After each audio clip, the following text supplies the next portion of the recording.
नमस्कार, माँ की रसोई में आपका स्वागत है। आज मेरी उत्तराखंड की रसोई में बनने वाले हैं गहत दाल के पराठे। ये बहुत ही टेस्टी और हेल्दी होते हैं। किडनी स्टोन के लिए तो ये रामबाण है और भी कई बीमारियों के लिए ये बहुत ही फायदेमंद है। इसे मैं बिल्कुल ऑथेंटिक तरीके से बनाऊंगी, बिल्कुल मेरी मम्मी के तरीके से। तो चलिए बनाना शुरू करते हैं गहत दाल के पराठे।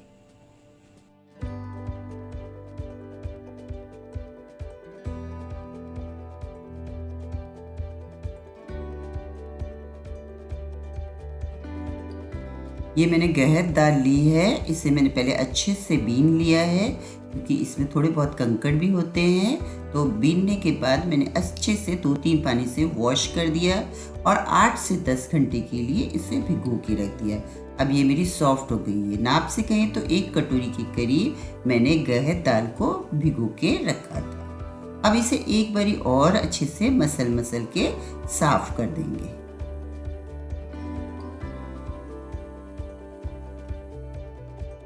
ये दाल मैंने अच्छे से साफ कर दी है। अब मैं इस दाल को कुकर में डाल देती हूँ।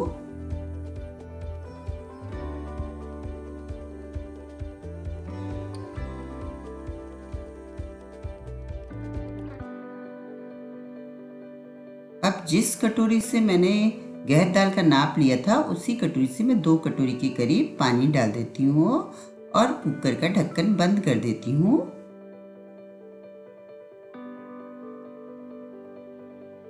और इसमें सीटी आने देती हूँ। सीटी आने के बाद गैस को सिम कर देती हूँ। जब तक मेरी दाल उबल रही है तब तक मैं आटा लगा लेती हूँ। ये 1.5 कटोरी के करीब मैंने आटा ले लिया है।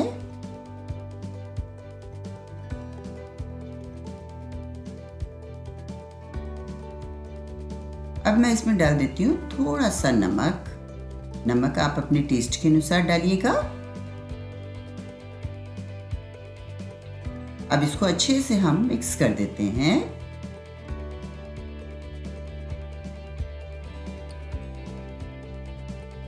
अब इसको थोड़ा थोड़ा पानी डाल के एक सॉफ्ट सा डो बना देती हूँ।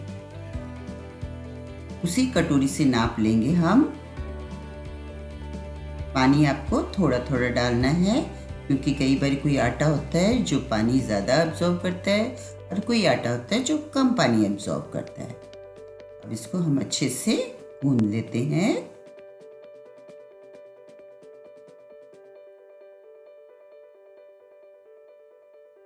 अब 1.5 कटोरी आटा में मैंने तकरीबन 1 कटोरी के करीब पानी डाला है। अब पानी इतना बहुत है, इसको अच्छे से मैं मसल देती हूँ।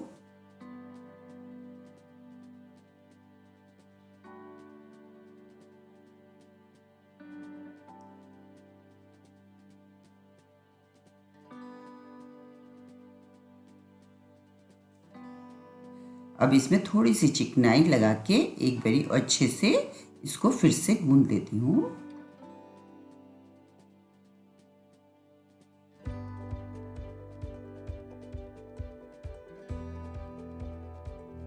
ये मैंने अच्छे से गूंद लिया है। अब इसको मैं थोड़ी देर के लिए रेस्ट के लिए रख देती हूँ। तब तक कोई दूसरा काम शुरू कर देती हूँ।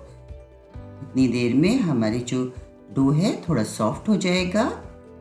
अब ये कुकर में भी मेरी सीटी आ चुकी है और गैस को मैंने तकरीबन 15 मिनट तक सिम करके रखा है। फिर मैं गैस को बंद कर दूंगी और कुकर को नीचे उतार लूंगी। जब तक सीटी अपने आप ना खुले तब तक हमें इसको नहीं खोलना है।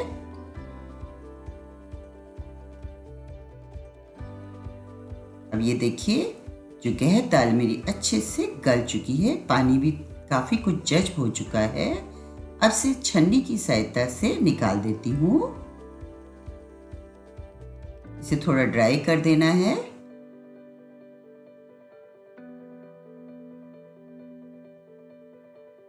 कुछ इस तरह से। अब ये जो पानी इसका बच गया है इसे भी हम फेंकेंगे नहीं। इसे भी मैं निकाल के रख देती हूँ। बाद में कभी सूप बनाना हो तो मैं उसमें डाल दूंगी या कि आटे में गूंद के रख दीजिए, उसमें भी रोटी हमारी न्यूट्रिशियस बनती है। इस दाल को मैंने सिलबट्टे में पीसा है।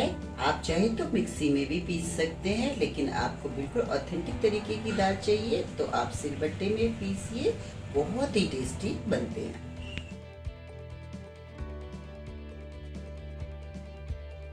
ये मैं अपनी मम्मी के स्टाइल से बना रही हूँ, इसलिए मैं इसको सिलबट्टे में पीसूंगी। आप चाहे तो इसे मिक्सी में भी पीस सकते हैं। थोड़ा थोड़ा लेके हम इसको पीसेंगे।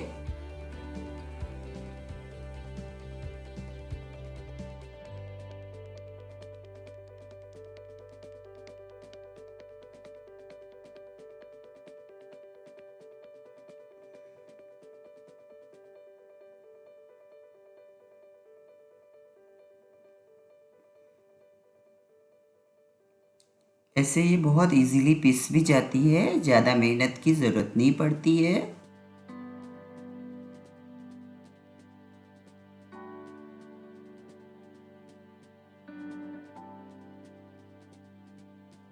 इसी तरह सारी दाल में पीस देती हूँ।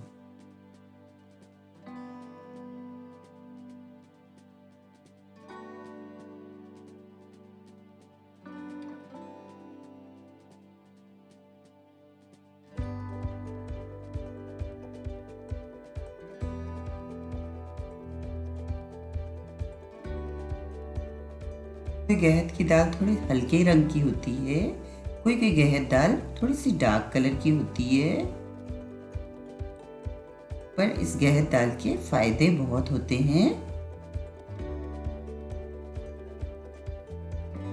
इससे कैसी भी पथरी होती है तो अगर आप इसका जो सूप है डेली पियेंगे तो आपकी कुछ ही दिन में पथरी पिघल के बाहर निकल जाएगी।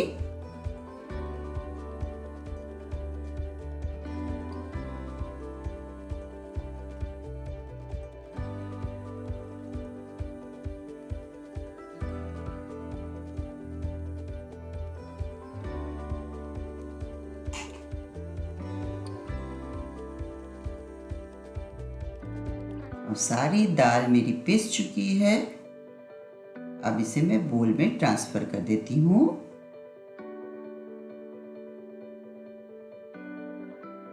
इसी तरह से हमारा पेस्ट रहना चाहिए, बहुत ज़्यादा गाढ़ा भी नहीं रहना चाहिए और पतला भी नहीं रहना चाहिए। और पीसते वक्त बिल्कुल हमें इसमें पानी नहीं डालना है।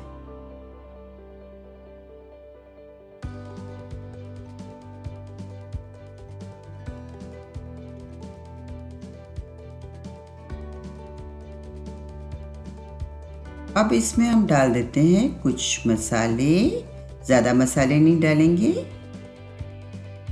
सबसे पहले मैं 8-10 कलियां जो है लहसुन की वो मैं डाल देती हूँ, जो मैंने बारीक काट के रखी है। अगर आप नहीं खाते हैं तो मत डालिएगा। आधा इंच मैंने अदरक लिया है जो मैंने कद्दूकस करके रखा था, वो भी इसमें मैं डाल देती हूँ।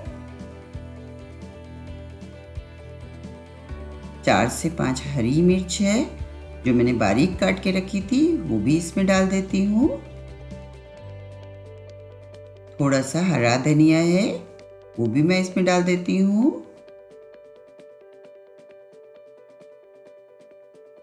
अब हम इसमें डाल देंगे 1 चुटकी के करीब हींग,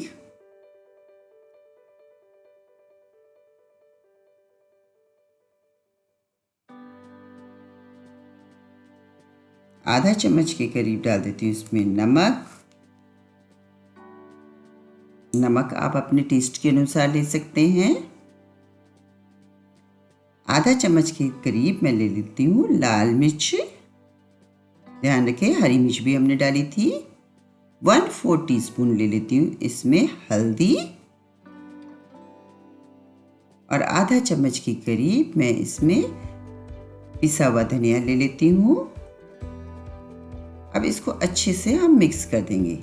इसे हाथों से मिक्स करेंगे ताकि ये बिल्कुल ही इसमें जो सारे मसाले हैं इवनली स्प्रेड हो जाएं। अब ये देखिए बिल्कुल मसाले मेरे रल मिल गए हैं, ये अच्छा सा डो बन गया है।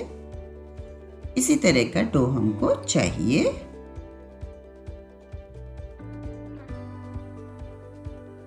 स्टफिंग मेरी बिल्कुल रेडी हो गई है।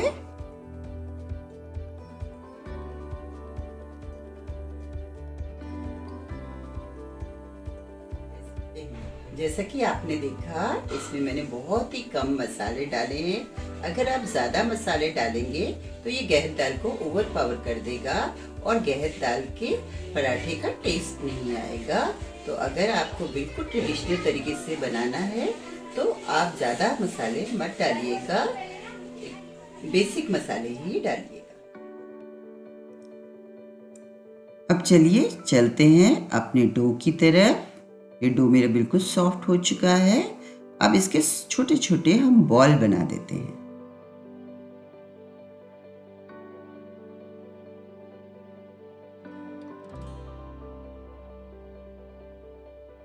इतने आटे में तकरीबन 6 से 7 बॉल बन जाएंगे मेरे।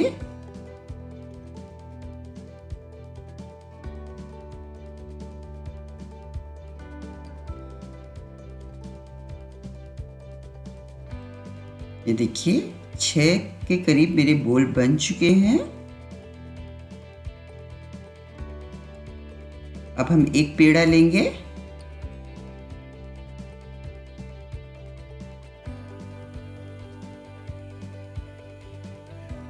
और उसमें थोड़ी सी परथन लगाएंगे, यानी कि आटा लगाएंगे, सूखा आटा, और इसे हल्के हाथों से किनारे को दबाते हुए एक वेल का शेप देंगे ताकि इसमें हमारी स्टफिंग अच्छे से आ सके।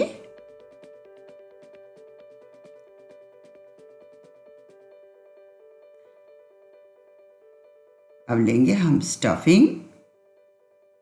स्टफिंग को भी हम गोलाकार कर देंगे। ये उतने ही साइज है जितना हमारा आटा है, उतना ही हमने स्टफिंग ली है, जितना हमने बॉल बनाया था, पेड़ा बनाया था उतना। तभी हमारे जो गहत दाल के पराठे में टेस्ट आएगा, बहुत भरे भरे पराठे बनेंगे। अब इसको हम इसमें डाल देते हैं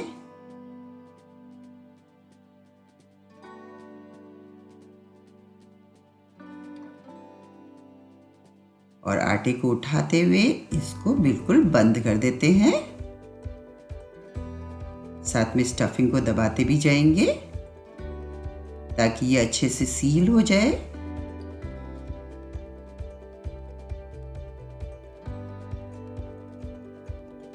ये देखिए अच्छे से बिल्कुल सील हो गया है। अब हाथ से फिर से रोल करेंगे। अब हाथों की सहायता से इसे पहले फैलाएंगे, ठीक है ना। थोड़ा सा हम परथन लेते हुए इसे अच्छे से हम फैला देते हैं।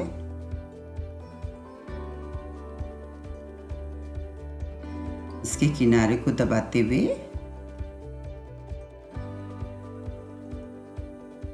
जब ये बड़ा हो जाए तब हम इसे चकले में रख देंगे और इसको फिर से बेलन की सहायता से फैलाएंगे। आप अपने हिसाब से जितनी बड़ी आपको जो इसका पराठा चाहिए उतना बड़ा बना सकते हैं आप।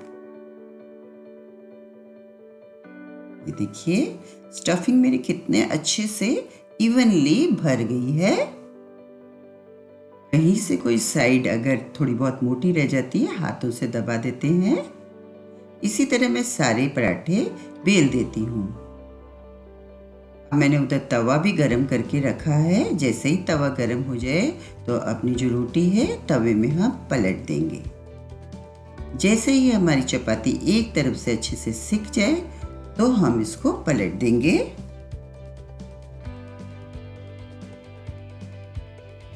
और दूसरी तरफ अच्छे से सिकने देंगे। ऊपर से थोड़ा सा ऑयल डालेंगे। आप देसी घी भी डाल सकते हैं, बहुत ही यमी टेस्ट आता है इसका।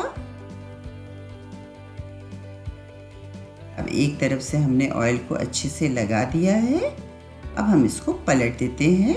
अब इसको दूसरी तरफ से भी ऑयल लगा देते हैं। देखिए मेरा पराठा कितने अच्छे से फूल गया है।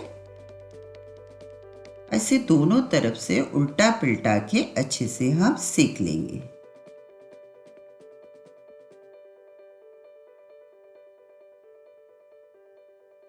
इसी तरह से और पराठे भी मैं सेक देती हूँ। ये दूसरा पराठा भी मैंने सेक दिया है।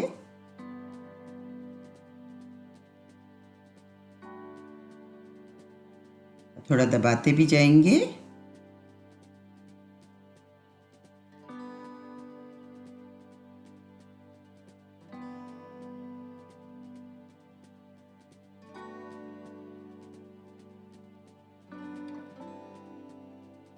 इसी तरह तीसरा पराठा भी मैं सेक देती हूँ और सारे पराठे मैं इसी तरह से सेक देती हूँ।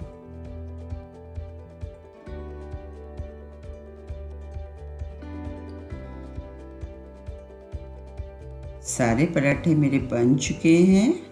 अब मैं इसे सर्विंग प्लेट में डाल देती हूँ।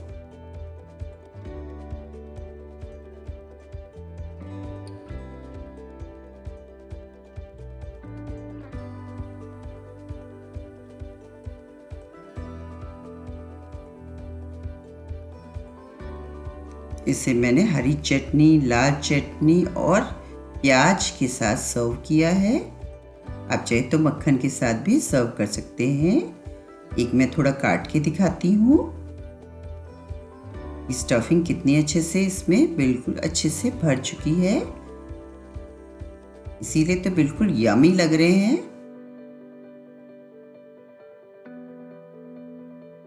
लीजिए, ये पराठे मेरे बिल्कुल रेडी हो गए हैं।